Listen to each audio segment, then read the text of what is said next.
Yan mga boss, may nakasalang na naman tayong cylinder head. Tignan natin kung pasada niya. Ayan mga boss. Ayan.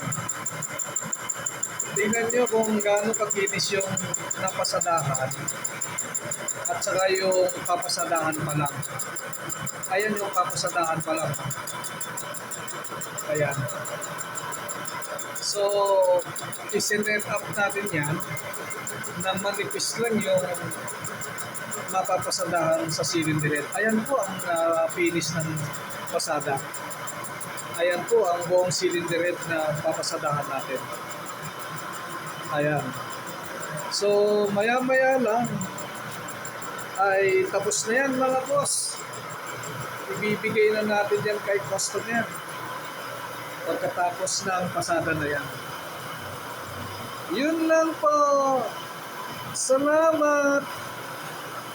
Bye-bye.